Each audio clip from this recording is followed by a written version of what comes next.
Series 200, Chapter 71, How to Write a Letter. Text English, Spoken English. Goals of learning. We will learn that why should one learn to write a letter? What are different types of letters? What are essential parts of an official letter? What are different styles of official letters? What mistakes not to make while writing a letter? We will also learn about personal letters and email letters. Why learn letter writing? See, letter writing is essential if you want to communicate successfully your thoughts, your ideas, your requests, demands, complaints, feelings, all in writing. Not always you can communicate verbally or orally. There are times when you have to write things down, and that is why you need to learn writing a proper letter. For students, letter writing provides an excellent opportunity, because if there is a question on writing a letter in the exam, there is a good opportunity to get 100% marks on that question. Not many questions and not many subjects offer that opportunity where you can get 100% marks. Only math and letter writing are two areas where you can easily get 100% marks, and both are very easy to learn. Now, what are different types of letters? A letter can be an official letter.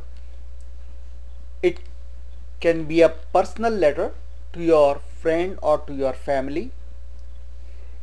It can be a letter to your community. For example, when you write in a newspaper column. It can be an email letter, and we will learn about these different types of letters in the following slides. Let's first learn about official letters. Now let's see what are different parts of an official letter. An official letter has 5 essential parts.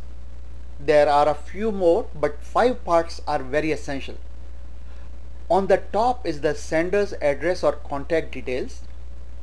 Next is receiver's address or contact details. Then there is salutation like dear sir, respected madam, etc. After that is the body of the letter, where you write whatever you want to say in an orderly manner.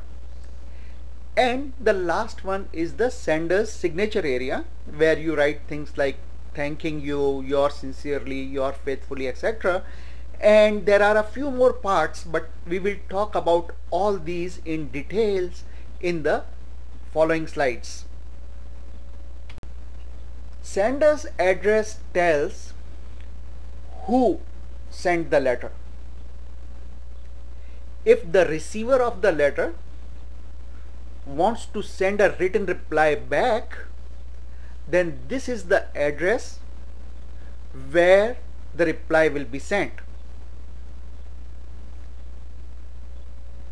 Now, sender's address is written on top of the letter. The first part of the letter is the sender's address, telling where the letter is originating from and who has written it.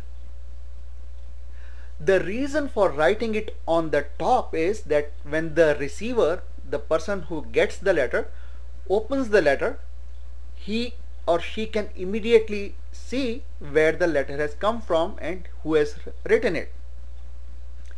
In some countries like America, this sender's address is written aligned to the left margin of the paper. In other countries like the UK or India, the sender's address is written aligned to or in line with the right margin of the paper. So depending on which country you are in, your sender's address will be written either on the left margin or on the right margin, and I will show you some examples.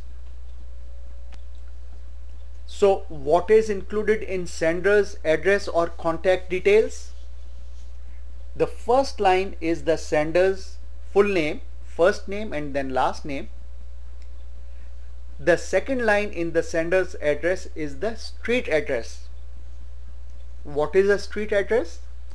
Street address is what is the building number and on what street is that building.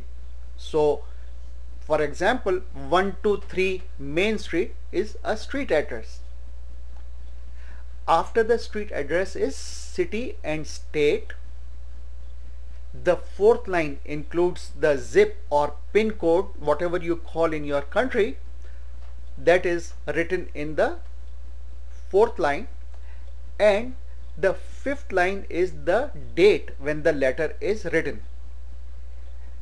Write the date clearly, because sometimes you have to send a follow-up letter and then you will need to refer to this date, so write it very clearly. What we saw in the previous slide were the basics about the sender's address or contact details, and in this slide we will see what can be the variations of those basics. We said that the first thing we write in the sender's address is the first and the last name of the sender.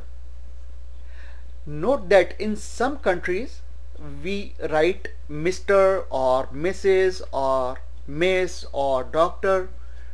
Countries like India and England, we write all these suffixes in front of the individual's name. In countries like America, they don't write these suffixes, they write the name directly without Mr., without Mrs., without Miss, without Doctor. They just write the name directly, and I will show you some examples. The second thing was that we said that after the name is the street address. However, that is when you are writing to a company as an individual. But if you are writing to a company from a company, then the second line will be your designation. That what are you? You are the president, you are the sales director, you are the vice president for marketing. That will be there. The third line, if you are writing from a company to a company, will be your company's name. Especially if the letter is not written on a letterhead, then you have to include your company's name. And then of course the street address, as we mentioned earlier. The next line is for the city and state. You write your name of your city and your state. In some countries they only write the city's name in this line, and the state's name is written in the next line along with zip or pin code. So depending on what country you live in, you have to follow the rules. The city and state, for example, is written in the same line in India, in England, in Canada, but the state name along with the zip is written separately in countries like America, So be careful where you are, because the automated postal systems can quickly separate the letters if you are following the rule of the country where that letter is going or where you are. So if you are writing within your country, follow the rules of your country. If you are sending it out, it will be a good idea to know the rules. Next thing is, if you are sending an international letter from your country to another country, then in the sender's address you must write your country's full name clearly, because when the receiver is writing back to you, he or she should have easy access to where the letter has to be sent back. Don't write abbreviations or names which are not very known.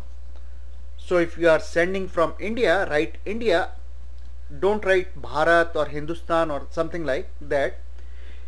If you are sending from United Kingdom, write UK or United Kingdom.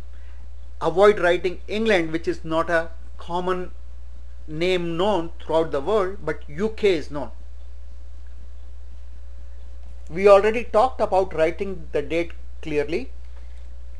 Some people also write their phone number after the date, and that way all the contact information for the sender is available in one place, and that is the top of the letter. Here are two examples of sender's address. One is left margin aligned. This is called left margin aligned. This type of sender's address is written in countries like America. The other type of sender's address is written aligned to the right margin. See, this is the right margin. And this type of address aligned to the right margin as sender's address is written in countries like India and the United Kingdom. So just to show you the difference between two types of where the addresses are written, and this is an example of an individual writing to a company, so there is no designation, no company name, etc. Next, let's look at what does receiver's address include. The receiver's address is written below the sender's address after giving one space between the sender's address and the receiver's address. If there is enough paper, blank paper available, then you can give two spaces between the sender's address and the receiver's address, but one space is sufficient. You write the receiver's first and last name if you know that information. When you are writing to a company, many a times you do not know the name of the person that you are writing to. So if you do not know the name of the person you are writing to, omit this line, delete it, don't use it. Start with the second line. And the second line is the designation of the receiver. He is the president, he is the sales manager, he is the accounts manager. So the designation of the receiver. Sometimes you even do not know the correct designation of the receiver, and then you can write the department. So you can write sales department. Along with that sales department, you can add the manager, the supervisor, or something like that, what you think is the most appropriate designation. The next line is the company that the receiver works for. The fourth line is the street address, where the company is located, and I told you the street address includes the name of the street and the number of the building. The next line is city and state, and the final line is the zip or the pin code where that company is located, where this letter is going.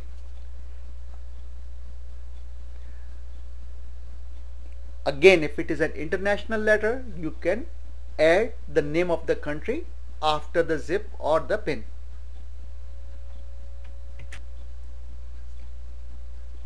After the receiver's address, you can write something like called REF or called a reference. And what is meant by reference? A reference means in a very short line you tell what is this letter about. A reference does not need grammar. It should not be 3 lines, 4 lines long. It should be as short as possible, but it should be communicating that what is this letter about. In the beginning you write REF and then you write those few words like street light not working. So there is no need to focus on noun, pronoun, verb, but you need to focus on what is this letter about, especially if it's a very big company and you are sending a letter to their general mailbox, general receiving. Then if you write a reference, the person who opens the letter will immediately know where this letter has to go and will forward the letter to that department. There is no need to read the full letter before sending the letter to that department. So it may decrease the response time for your request or your letter. Remember, the reference should be very brief, usually 1 line, maximum 2 lines, never to exceed 3 lines, unless you are giving reference to previous communication. And suppose there is a company where you have written 4 times in the past, 4 letters, then you can write 1, 2, 3, 4 and give reference of those letters. So you number, if there is more than 1 item in the reference, you number those 1, 2, 3, whatever number of references are there. So in reference you write what is this letter about, and if there was a previous communication you add that in the reference area. After the reference is the salutation at the top of your body of letter. The salutation should be appropriate to the person that you are addressing the letter to. So you can say respected sir, respected madam, if for example to your teachers, to government officials. You can say honorable sir or honorable so and so. That is used for judges, for principals, for holy people. But don't write dearest so and so in official letter. You can write dear so and so if you know the name, but not dearest. Dearest is reserved for your family, who are, for some people who are very close to you. So be careful, do not write dearest. Even if suppose your wife or your husband works in the government and you are writing to them officially, don't write dearest. For official purposes it is dear. Next comes the body of the letter. In body of the letter, that is the main area where you write whatever you wanted to write. You communicate whatever you wanted to communicate. So body of the letter, you leave 1 space between dear sir and dear madam or whatever you have written as salutation, and then the body of the letter you need one space, line space, and then you write body of letter as paragraphs. We have another presentation where you can learn how to write a good paragraph, but some guiding principles of writing a paragraph is that each paragraph should discuss one issue or one point only. Don't include 3-4 points in the same paragraph or the reader will be confused. The second thing is that the paragraphs should not be very long, should not be like 12 lines, 20 lines, no. They should be 3 to 5 lines, maximum 8 lines. The paragraphs should flow one from another. So the first paragraph and second paragraph should be slightly linked to each other. The issue you are talking about should be linked to each other. Same with second and third paragraph and third and fourth paragraph. Never use abusive language, nasty language, insulting language, because when you are talking, what you talked is over the moment you stop speaking. But in writing, everything is documented there, and even otherwise you don't want to do it because you are a nice person, and being abusive and nasty and insulting doesn't get your work done. So why use that language? Also, in the body of the letter, be professional and not personal. So be professional, show respect, because if you show respect, you will get respect. Another thing is in the body of the letter that be clear and be firm, and if possible be straight on what you want. Many a times people write indirect sentences going around the issue, and that doesn't help because most people who work in companies don't have time to sit and read all that. If they find something straightforward, they can take action on that. So avoid complex sentences, very complex words, because many a times your letter will be read by somebody who has just like studied 10 classes, and so avoid doing that, writing a very complex letter, writing very complex sentences, writing confusing paragraphs, insulting. Avoid all that. Be straight, be simple, be firm, be direct, be respectful, and those are the few principles of writing the body of your letter. If you have more than say 3 issues to talk about in the letter, then it will be a good idea to number your issues. Then you can write, okay, number 1, discuss that issue, number 2, discuss the second issue, number 3, discuss the third issue, and you can even write the title of the issue if you want to. From exam point of view, you will not get a question where you have to write that long a letter. So stick to the principles that I have told here, that short paragraphs, short sentences, simple and straight talk or simple and straight writing, focusing on what you want, no complexities. When you make things complex, you are more likely to make mistakes, and then the teacher or the evaluator has an opportunity to cut marks. So if you write something complex and you make a mistake, instead of 10 out of 10 you'll get 9 out of 10 or 8 out of 10. The purpose in exam is to get full marks, not to show off, and that is what you need to focus on. Next comes the appropriate ending of the letter.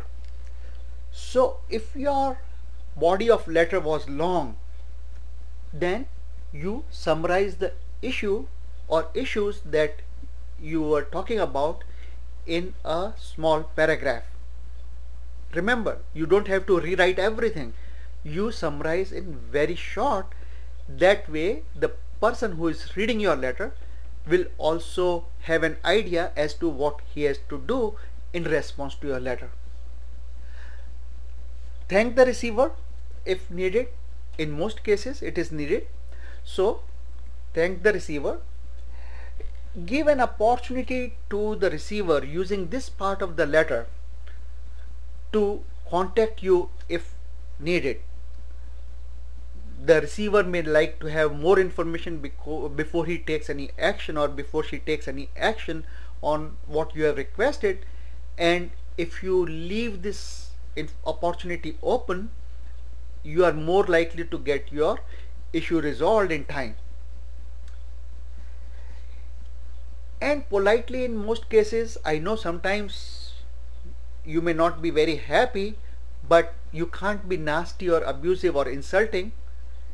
You may not write anything, but a good idea will be to end politely, because that will get your work done. There are more chances it will get your work done than not being nice. Now, examples of ending a letter are like, please feel free to contact me if you need any further information, or you can write thanking you for your cooperation or thanking you for your kind attention. So end your letter leaving a good taste in the mouth of the reader. Okay, don't leave a bad taste in the mouth of the reader, challenging him and this and that, I will do this. No. In the exam, it is even more important that you end appropriately, that you can get full marks. Next is the signature area. Signature area of an official letter contains more than just signatures. In this area, you once more have an opportunity to be gentle, and you can write something like yours truly, yours sincerely, yours faithfully. Leave 2 spaces above and 2 spaces below this yours truly or yours sincerely, etc., especially if you have in a space. After that, write your full name, because your signature most cases won't tell that who is writing the letter, and you don't want the person to go back to the top to see who wrote the letter. So here you can write your name again. Some people include the telephone number here instead of on the top in the sender's contact details. Either way, wherever you put it, it's fine. There is no need to put it twice. But if you want to give your phone number, then this is a good place to write your phone number. If you don't want to give your phone number, there is no compulsion. Don't give your phone number. Many a times people don't want to give their phone numbers. By tradition, the email is included in this area. I know it could very well be included in the sender's contact information, but somehow by tradition the sender's email, and if website, if you have a website and you want to give that, that is included here. So this is the signature area. When you are signing a letter officially, avoid having signatures which are too small, too big, because your signatures tell about you. So learn to do a signature which reflects what you are. There is a whole science about signatures. If they are big, what it means; if they are small, what it means. But avoid extremes.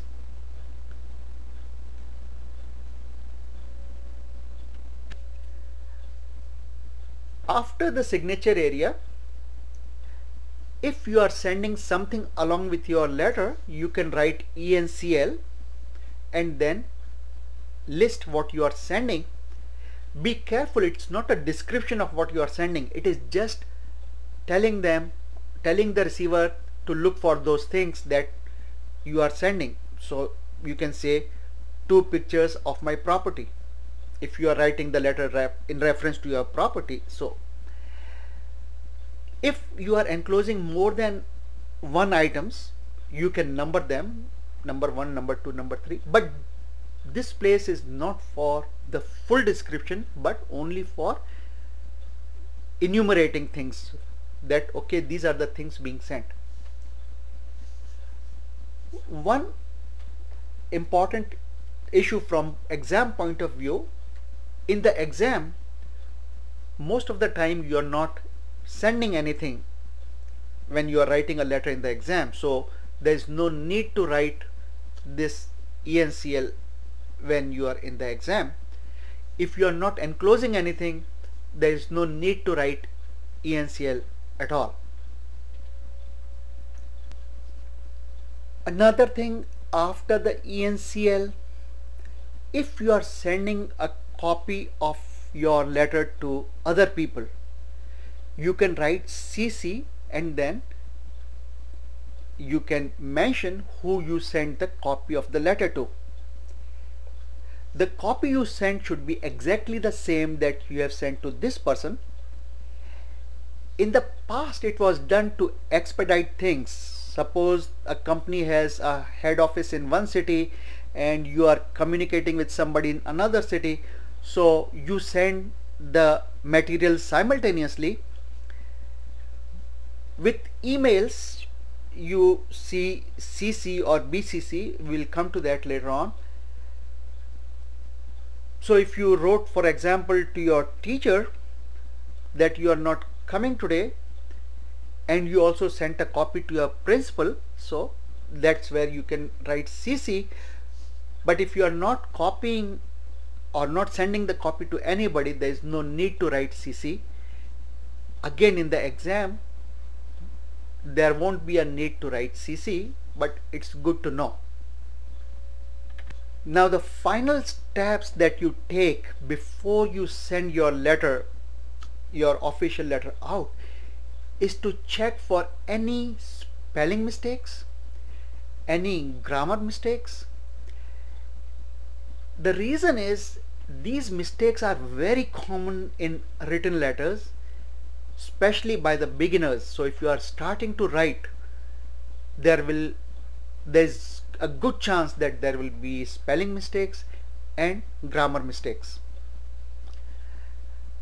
One way to avoid that is if you practice writing letters again and again, then after you have written say 30 letters or so, these mistakes will decrease. But to do that you have to practice a lot.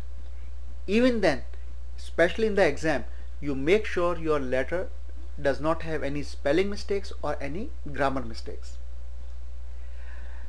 Always read your letter and make sure that the flow is good.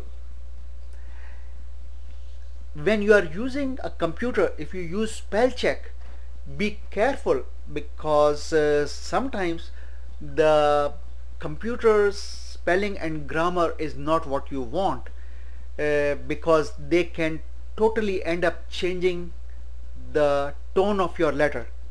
So if you are using a computer to check spelling and grammar, accept or reject every suggestion made by the computer individually. Bottom line is that there should be no spelling mistakes in a well-written letter. There should be no grammar mistakes in a well-written letters. There should also be no factual mistakes about the address, about the name, about the contact details. So just don't write date and then forget writing the date, or write telephone TEL and then forget to write the telephone number. Be careful and if you read the letter a final time before you send it, you will be able to eliminate these mistakes. Now let's talk about a letter to a relative. When you are writing a letter to a relative or a friend of yours, details sender's address is not needed because they already know your address. So unless you are writing from a new address, you have moved into a new house, then you can add your sender's address. Otherwise there is no need to write the sender's address every time you write to a relative. Same way, there is no need to write a detailed receiver's address or contact details because you already know who you are writing to, and there is only one person that will be getting that letter, or they know who is getting the letter. It's not like a big company where nobody knows who will be getting the letter. The next thing is signature details are not needed. Your phone number, your email, all those things are not needed because they already know it. If they don't know it, you can add it in the body of the paragraph,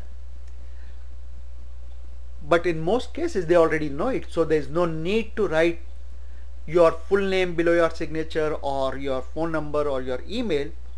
A simple signature is sufficient.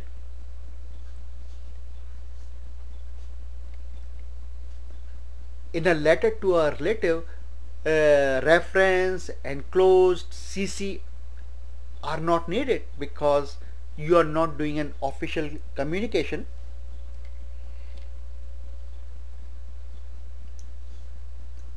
Also, you can use more personal language like dearest, my dearest, with love when you are writing to a relative.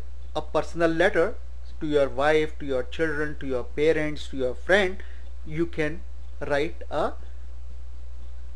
more personal language. Same way, in the body, you don't have to stick so much accurately to the grammar or something. Many a times when you write to a relative, you write a poetry, and most poetry has no grammar. So the letter to a relative or a friend is very different from an official letter. Two things which are not official but are important when you are writing to a relative. See, the company supervisor or boss or president or even the company may not be there forever. The company boss will be transferred, the company may collapse, may be sold to another company, but the relatives will be there for you and with you forever. So you have to be extra careful to be kind and friendly and close in your letter, that you don't hurt anybody's feelings. See, if you hurt a relative's feelings once, many a times you create bad blood or bad feelings for years, maybe a lifetime. So be extra kind and careful when writing to a relative or a friend. Never write a letter to your relative or friend when you are angry, because when you are angry you will end up writing so much that you will regret later on, and so it's not a good idea. Actually, you should never write or should not write to anybody when you are angry, because when you are angry you are not yourself. You end up saying things which you don't mean, so don't write a letter when you are angry. Now, letter by email. When you are writing a letter by email, usually the sender's address and the receiver's address and contact details are not needed because the email address works as sender's address and receiver's address. However, there are no fixed rules. You can as well write a typical letter that we talked about in your email also, especially if you want the other party, the receiver, to communicate to you by regular mail. Then you can add your sender's address and receiver's address and write a typical official letter as we talked about earlier. However, in most cases, if your issue will be resolved through exchange of emails, the sender's address and the receiver's address are not needed.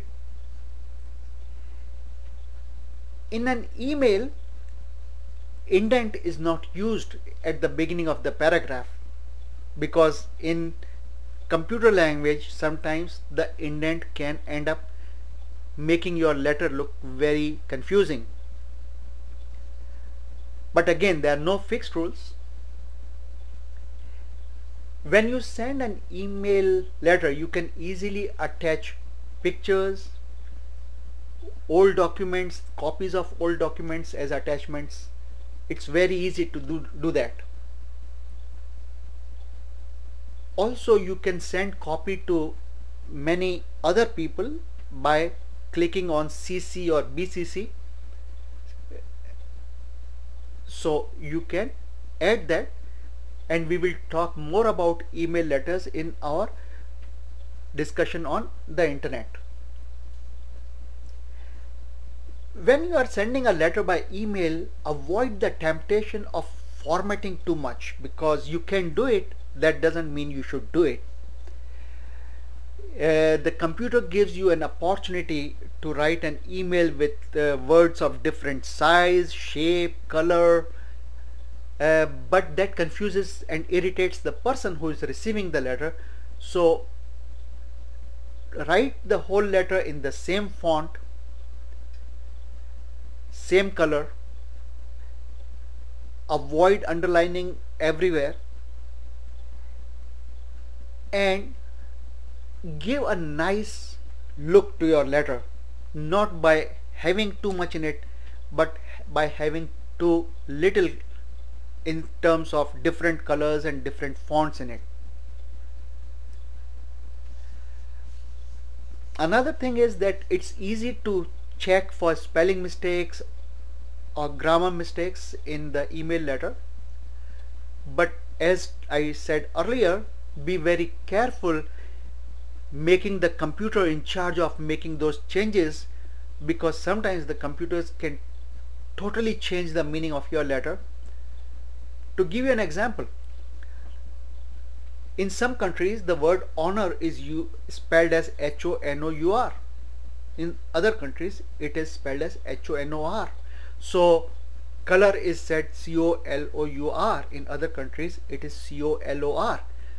So you never know what the computer will end up doing to your letter. So let the computer suggest changes, then you evaluate those changes, that you want to accept them or reject them, and either accept them or reject them, and then send the letter. Email letters are notorious for making friends or turning friends into enemies, because if you write an email letter when you are angry or something, or emotionally excited, you may end up writing something which will not sound very pleasing to the person who receives it. So be careful when responding by email, and never use abusive language, insulting language. It's very common with email letters, so be extra careful.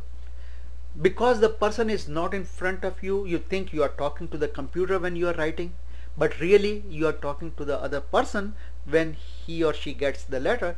So be extremely careful writing an email letter, because many a times people's careers have ended because they sent a bad email letter. They wrote things which were insulting or racist or the not in good taste. So be careful with this type of letter writing. Now, final review before sending the letter in mail. Never be abusive or insulting. Do not make spelling mistakes. Do not make grammar mistakes. Stick to one style throughout the letter. Not that you indent the paragraph in some places and don't indent in other places. You leave one space between paragraphs in some part of the letter, then you need leave two spaces in other parts. Don't do that. Stick to one style. Do not use inappropriate salutation. Like I said earlier, dearest has no place in official letters. Be polite, pleasant and firm in what you have to say. If you are mailing the letter, make sure there is appropriate postage attached to the letter, on the letter. And if you are mailing, make sure that the address is written neatly and completely, including your address, because in case the receiver cannot receive the letter because he has moved to another address or something, then your letter can come back to you and you can find out where the person has moved to and send the letter again. So the address should meet the local formatting for that country where you are sending the letter. There are two styles of official letters. There are two styles of writing official letters, and let's have a look at those. The styles of writing an official letter can be an American style or a non-American style. Non-American style is used in countries like the UK and in India and in many other countries, and the American style is used in America and many other countries.